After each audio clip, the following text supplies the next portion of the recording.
War is a battle over information and technology as much as it is about logistics, territory, and bodies. Much has been said of the potential mineral deal between the United States and Ukraine. The Trump administration has made it clear that Ukraine must sign this deal in order to secure continued support from the United States. They've asserted that this deal is how Ukraine will pay back for all the hundreds of billions of dollars in aid that's been sent their way. With the speed of the news cycle, it's impossible to separate the propaganda from the substance. All the reporting is big on headlines and light on nuance. Numbers are thrown around like candy, and technical names like manganese and bismuth are tossed in paragraphs like buzzwords. The Ukrainians proclaim that they have $13 to $15 trillion worth of these minerals, so paying back the billions of dollars to the US that it wants will be easy. It's just that they need security guarantees. Putin, on the other hand, asserts that Ukraine's minerals aren't worth as much, and if the US really wants them, it'll be easier to just buy them straight from Russia. Ultimately, history repeats itself. This is not the first modern conflict to spiral into a struggle over natural resources. In this Modern MBA episode, we're diving into the economics of the US-Ukraine mineral deal, evaluating what parts of it actually have value, and drawing parallels between what's happening today to what happened decades ago in Afghanistan, Iraq, and the Persian Gulf. What does the future hold in business? Ask 9 experts and you'll get 10 answers. Analysts will say that inflation is down in 1 month and then up the next. It's the same constant whiplash with unemployment, jobs reports, and the health of the economy. Could someone please invent a crystal ball? Until then, over 41,000 businesses have future-proofed their business with NetSuite by Oracle, the #1 cloud ERP, bringing accounting, finance, inventory, and HR into one fluid platform. With one unified business management suite, there's one source of truth, giving you the visibility and control you need to make quick decisions. With real-time insights and forecasting, you're peering into the future with actionable data. When you're closing the books in days, not weeks, you're spending less time looking backwards and more time on what's next. Modern MBA is small at the moment, but as soon as we scale, we will need and use NetSuite. Today, we're stitching things manually, and it's gotten harder to assess our business health. We need to track production costs, to run payroll compliant with multiple states, and to evaluate profit and loss by team and project. As a corporation, we pay tax throughout the year, and it's a nightmare jumping from system to system just to get one clear answer. These are capabilities that only NetSuite provides, and it's a platform that we intend to take every advantage of. Whether your company is earning millions or even hundreds of millions, NetSuite helps you respond to immediate challenges and seize your biggest opportunities. Speaking of opportunity, download the CFO's Guide to AI and Machine Learning at netsuite.com/modernmba. The guide is free to you at netsuite.com/modernmba. netsuite.com/modernmba. Ukraine claims that they have $15 trillion worth of minerals. A natural question to start is, if Ukraine knew it had so much wealth under its feet, then why didn't the country exploit these resources before? The answer is in Ukraine's history. The country rushed to separate from the Soviet Union in 1991, but never planned for what life would look like on their own. In this regard, their independence was more of a symbolic victory, as the country was completely unprepared to govern. Without basic policies or systems like taxation, real estate, and housing, Ukraine struggled through the 1990s. Business was mostly done through barter, meaning that people paid their taxes through services rather than cash. The country was ruled by oligarchs who used their newfound political power to enrich their own pockets. They wielded the rule of law to stifle entrepreneurship, encourage corruption, and to extract maximum rents from common people. All of this came to a head in 1999, when Ukraine found itself on the brink of default as the only post-communist country with negative economic growth in 10 years, performing even worse than Russia. The poor state of Ukraine, whether qualitative or quantitative, painted a clear picture to the UN, the EU, the IMF, and banks that Ukraine could not be trusted to repay the billions of dollars it had borrowed. Faced with the possibility of total economic collapse, the oligarchs quickly stepped aside, not for the good of Ukraine, but rather as the only means of preserving their own wealth. With the country now in the hands of truly democratically elected representatives, Ukraine pushed intense reforms through the country, eliminating bureaucracy, lifting regulations, establishing decision-making processes, and creating government programs, all in the pursuit of energizing the economy. Iron and steel made up the majority of Ukraine's exports, but these minerals had proven in the past decade to be insufficient to feeding the country, both literally and figuratively. During the Soviet Union, land was seen as a public good. Ukraine's land was fertile. It just needed better operators and stronger incentives. Its new democratic leaders introduced property rights, disbanded state-run farming, and transferred public land back in the hands of private farmers. This privatization opened up unprecedented opportunities for large-scale productions, and investors flocked into agriculture, fueled by the low-interest commercial loans and the promise of minimal taxation. This was all by design. Compared to mining, farming was faster and less risky. Because their priority was on growing GDP, Ukraine did not allow any sale of farmland for the next 20 years. That way, the private sector would focus exclusively on production rather than land appreciation. By 2019, agriculture in the form of mostly corn, wheat, fruit, and seed oils had grown from less than 2% to over 25% of Ukraine's exports, surpassing the once leading iron and steel. This focus on agriculture brought Ukraine to better economic health, established the country as Europe's breadbasket, and cemented their value as one of the world's largest suppliers of corn and wheat. But despite these rapid improvements, Ukraine still remains the poorest country per capita in Europe, even before the Russian invasion. There's two things that economists point to explain the country's continued struggles. Ukraine consistently ranks as one of the most corrupt countries in Europe on the corruption index, and scores below even the countries of sub-Saharan Africa. And this is a problem that has plagued the country long before the current administration. The oligarchs never left Ukraine and simply found new ways to enrich themselves under democracy, just as they had done under communism. The politicians who ran the country happily participated in their schemes, since lawmakers had explicit immunity to prosecution, a law that Zelensky repealed when he became president. The other factor is foreign investment. Foreign investment through the 2010s for Ukraine was as low as 1% of GDP. There was no room for even local entrepreneurship. The oligarchs were now agricultural tycoons and had secretly extended their reach into banking. Instead of helping their own people secure their savings, these oligarchs started private banks to launder money and to siphon cash from the state treasury by issuing themselves generous loans that they never repaid. Thus, when their banks went belly up, so did the savings of tens of thousands of its citizens. Plagued with corruption and underinvestment, Ukraine was simply incapable of following through on the capital-intensive, risky mining of minerals even before the war.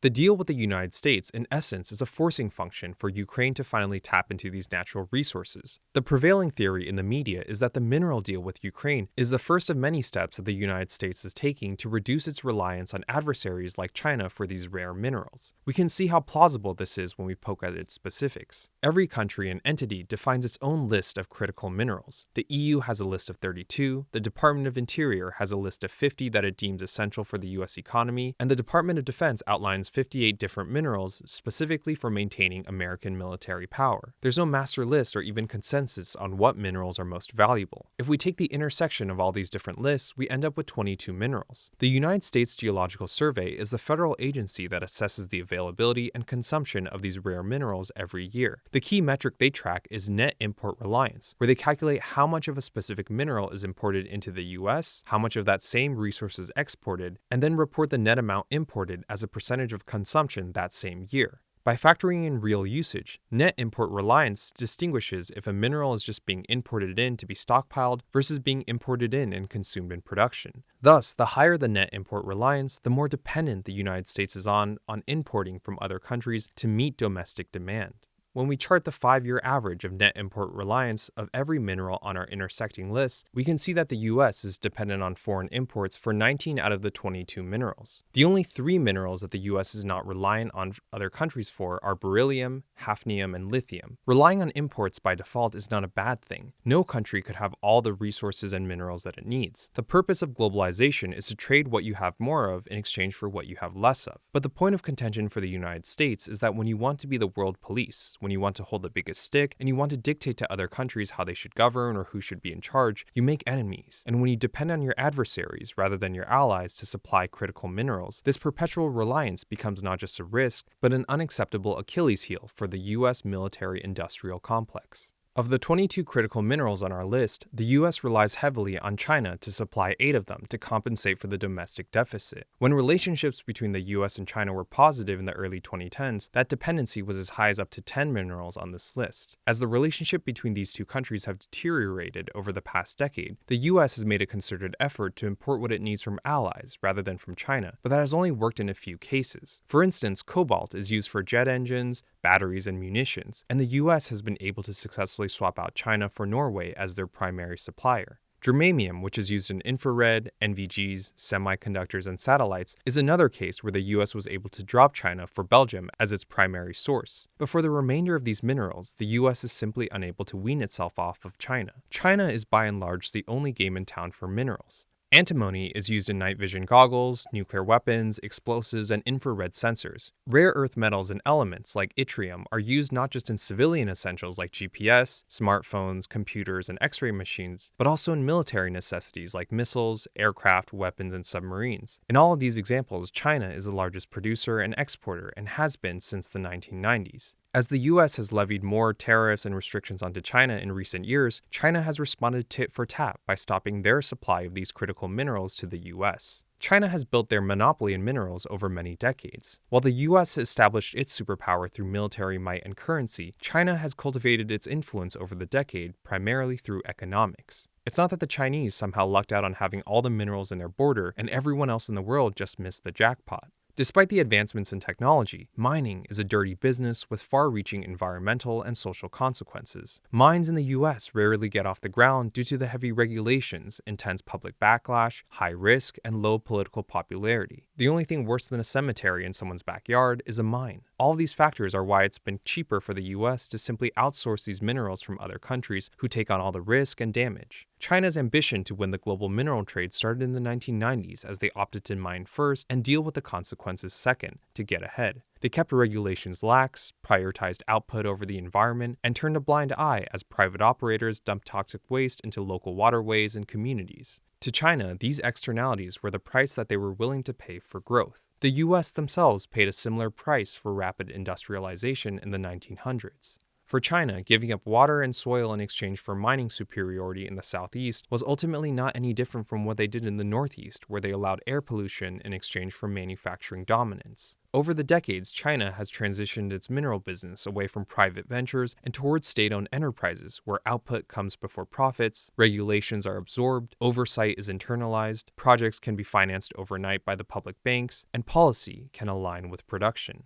Minerals are core to China's geopolitical ambitions and a key bargaining chip in Xi Jinping's foreign policy. As China has developed, they've been able to slowly prioritize their own people and land with their new riches. Instead of mining more at home, they've shifted more production to other countries who are rich in these resources, but like Ukraine, lack the infrastructure, capital, or systems to capitalize. China regularly makes billion-dollar deals in Africa, where those emerging governments are happy to trade their resources in exchange for infrastructure and cash. They're unable to capitalize on these minerals themselves. In the Congo, the Chinese have built roads, hospitals, and the mines themselves in exchange for 68% share in their lithium and cobalt. In Kenya, China is building a data center, a smart city, and fiber internet in exchange for exclusive mining licenses. And when these same African countries need money, China also provides loans as a creditor and is a faster alternative to the World Bank and IMF. Foreign investment from China to Africa alone stands at 4% of their GDP, and that's something that Ukraine has lacked throughout its own history. China can make these deals and take on these projects because the mining, banking, and construction are all state-owned, so the speed at which the Chinese can build and the timelines that they're willing to wait for returns is unmatched. Infrastructure, rather than cash, is ultimately more valuable to these developing countries who suffer from corruption like Ukraine. The United States has donated comparable billions in foreign aid to Africa year after year, but do so without that transactional capitalist mindset, and it's ultimately China who has something to show for what they've put in. China has maintained control of the global mineral trade by importing the raw inputs from Africa, refining them at home, and then selling the finished outputs to the rest of the world. Africa performs the extraction, supplies the bodies, and bears all the externalities, while China builds the infrastructure and creates the long-term edge. China controls supply and, by extension, controls price.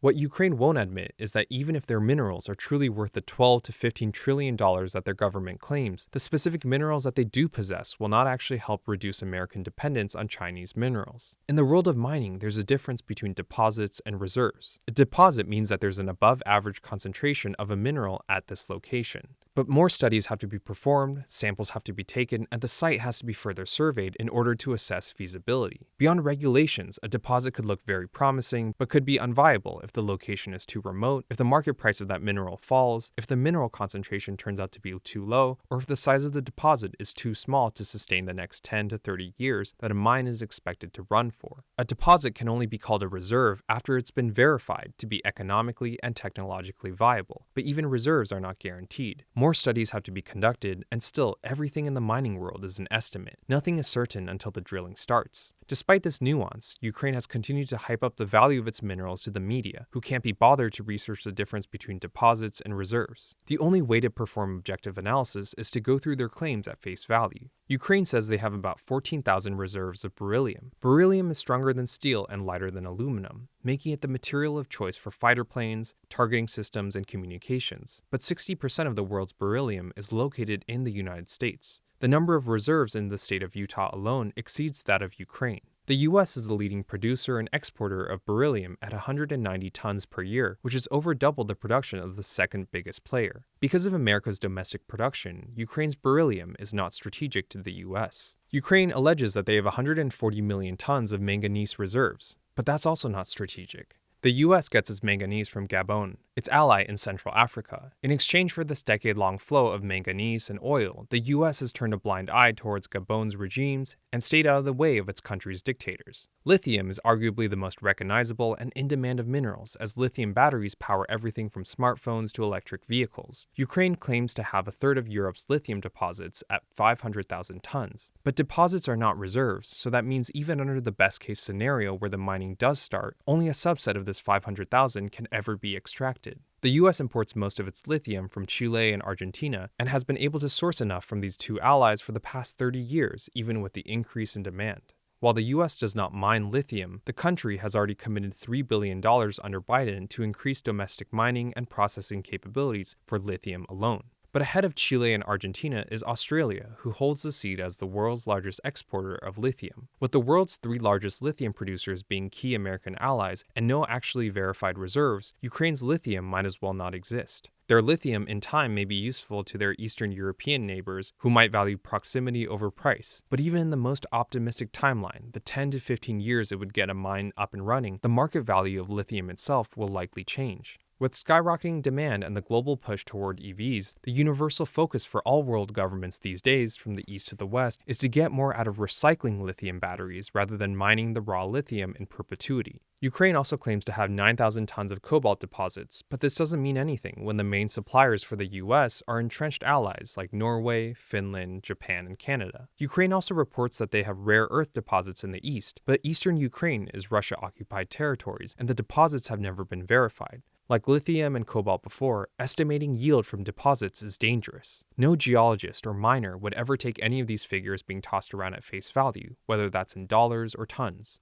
There are really only three minerals that Ukraine claims to have that are actually realistic in titanium, graphite, and gallium. Before the Russian invasion in 2022, Ukraine was the world's fourth largest exporter of titanium, lagging behind only the African countries. Titanium is used in armor, boats, engines, helicopters, and spacecraft. Ukraine already possesses both the mines and refineries to extract and process titanium, so all they have to do post-war is to scale that to new locations. The US has historically leaned on Ukraine through the past decade to be a secondary supplier of titanium after Japan. Then there's graphite, which the US doesn't mine domestically but consumes in tens of thousands of metric tons every year. Graphite is also used in batteries, artillery, tanks, and body armor. The only supplier in the past 30 years who has been able to meet American demand has been China, and Ukraine had been scaling before the war to be the go-to supplier of graphite for Europe. Ukraine's verified reserves of 19 million tons puts it in the top 5. And lastly, there's gallium, which is used in semiconductors, LEDs, wind turbines, solar panels, and surface-to-air missiles. China accounts for over 95% of gallium production in the world, and there's little room for anyone else to compete. But as the US has sought to reduce its dependence on China over the past few years, Ukraine has been able to fill that demand and solidified itself before the invasion as the third largest supplier of gallium. Of the 37 critical minerals that Ukraine boasts it has, it's only these three that have proven production, verified potential, and strategic value for the West to be worth that 10 to 20 years of post-war investment. Every other mineral can be supplied today in greater quantities by a more stable, non-Chinese ally.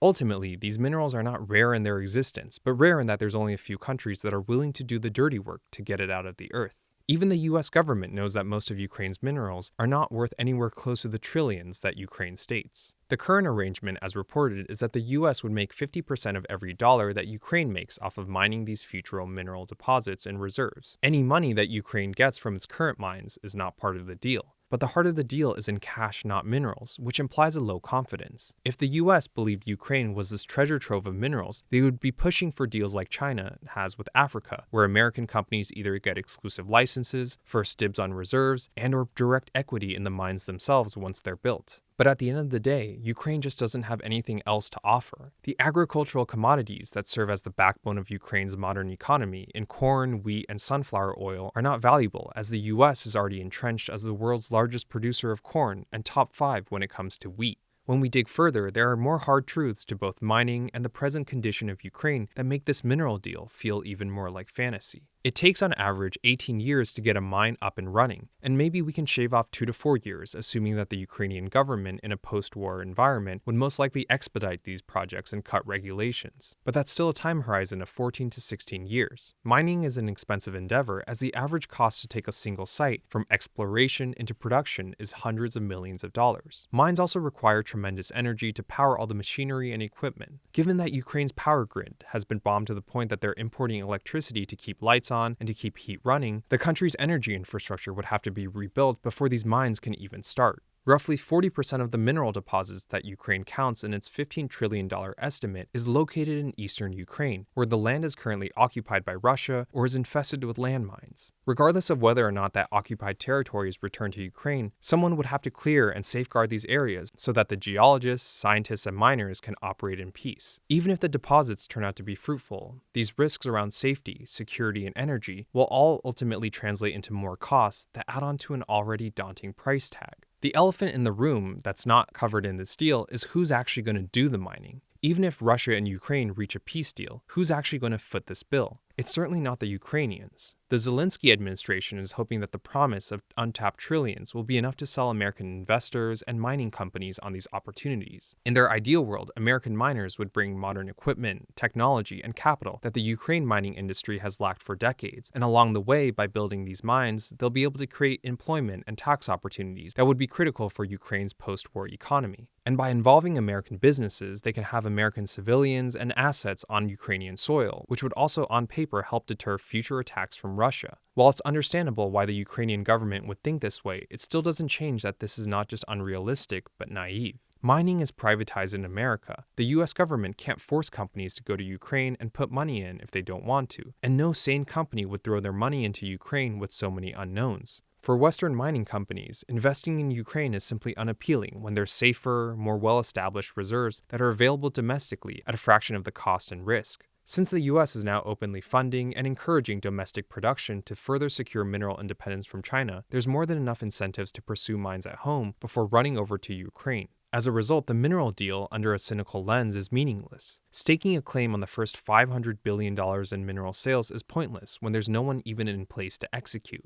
Ironically, this capitalist angle is where China uniquely shines. China, like it's done in Africa, could single-handedly demand this revenue sharing, commit to the work, and still have the patience to wait decades before seeing a return on their investment. But the most worrying factor is that everyone's understanding today of Ukraine's mineral wealth is all based on 50-year-old surveys that were performed by the Soviet Union. Because we know from earlier how much work Ukraine had to do to survive since the 1990s, following up on these mineral deposits has rightfully never been a priority for their government. There's been no further studies of these deposits and locations since the 1960s and 1980s, which adds even more risk and uncertainty as to whether or not these minerals even exist in the diversity, quantities, and valuation that the Ukrainian government claims. History repeats itself, and this is not the first modern conflict to stem from or to spiral into a struggle over natural resources. Ukraine is not the first country to weave these unverifiable claims of untapped wealth to lure post-war investment. The world today is chasing these metals and minerals to power EVs, electronics, semiconductors, chips, and batteries. But decades ago, the fight was over oil. The biggest wars of the past decade, in the Persian Gulf War, the American invasion of Afghanistan, and the invasion of Iraq, were all about oil, and what transpired there have ultimately shaped what's happening now in the Russo-Ukrainian War.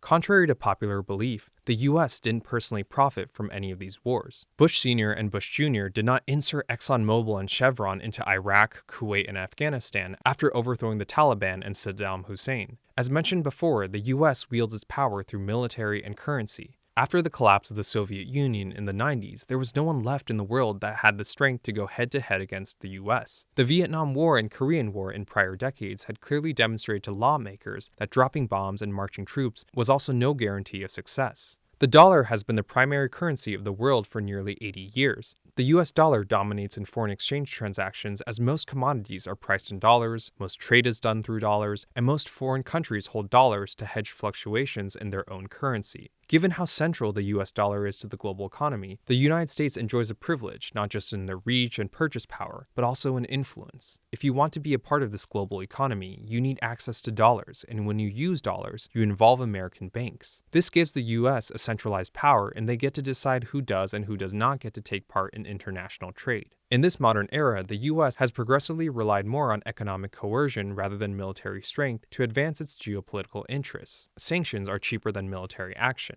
The number of sanctions imposed on foreign countries and entities have increased by 900% in the past 20 years, and countries like Iran, Cuba, Venezuela, Syria, North Korea, and Russia have all been excluded from the global economy. They serve as a warning for smaller countries to follow what the US wants, for better or worse. To preserve the power of the dollar and to maintain leadership in the international financial system, the US has a vested interest in keeping the global economy humming, and that was put to a test in the 1990s. The world economy then was almost run exclusively on oil. Everyone needed it, used it, and the US was the largest consumer of petroleum. The United States gets most of its oil from its neighbors in Canada and Mexico, and only a small slice from the Middle East. The vast majority of oil that's produced in the Middle East is not exported west, but instead flows east, traveling through the waters of the Persian Gulf and the Strait of Hormuz to supply Europe and Asia. Saddam Hussein was an expansionist. Surrounded by fellow petrol states, he viewed his neighbors as his competitors, as their production levels directly impacted Iraq's oil revenues.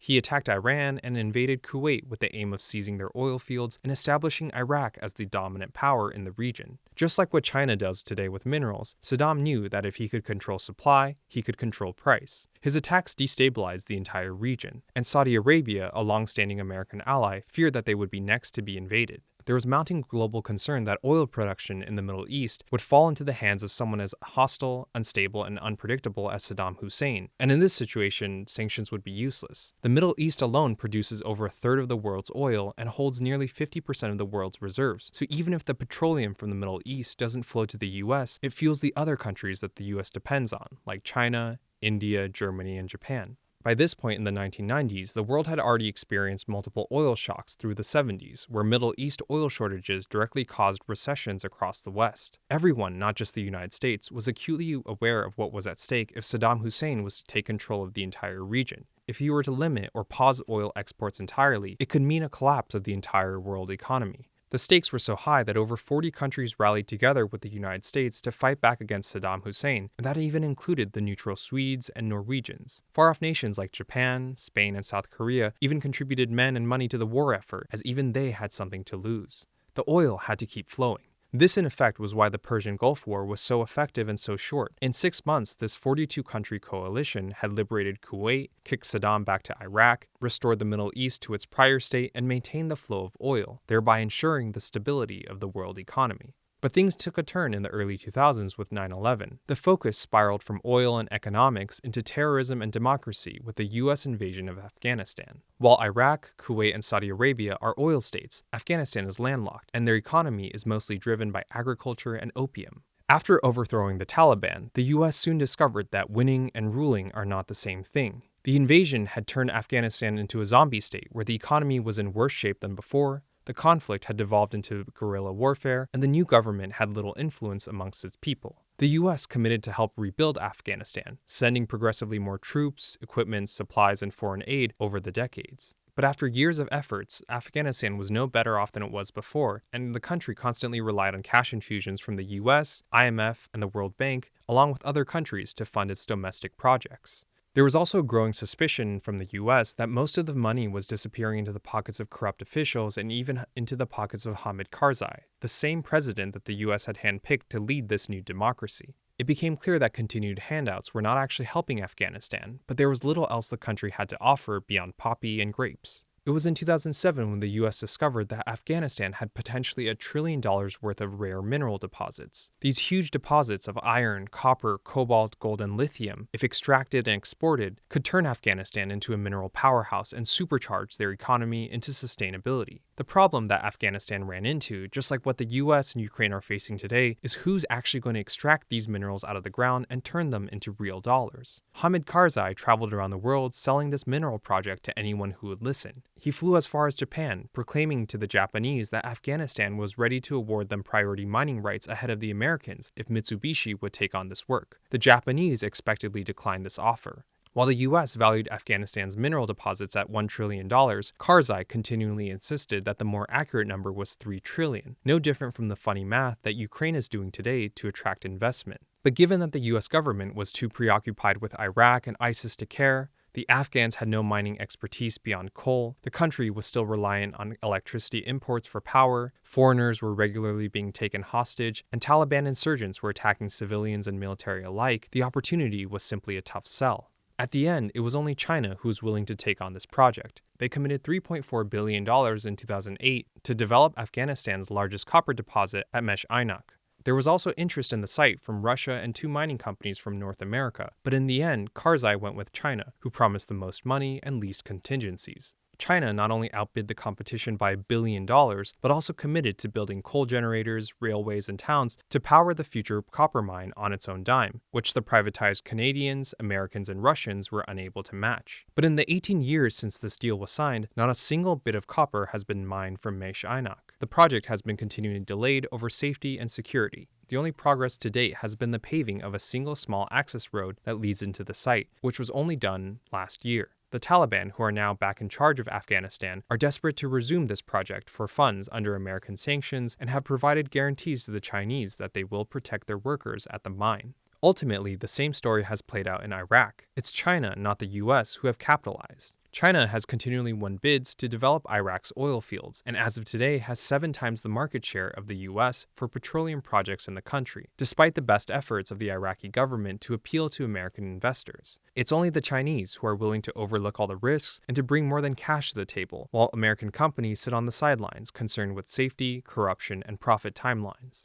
Just like Afghanistan before and Ukraine today, the US can't force American companies to do what it wants. At the same time, the value of the Middle East to the US has diminished over time. Hydraulic fracturing has not only allowed the US to extract oil at home, but it has also cemented the nation as the world's largest producer of crude oil for the past 6 years. With strong domestic oil production, the US has had increasingly less reason to remain involved in the Middle East, and this has provided past presidents with the rationale for swift exits from Afghanistan and Iraq.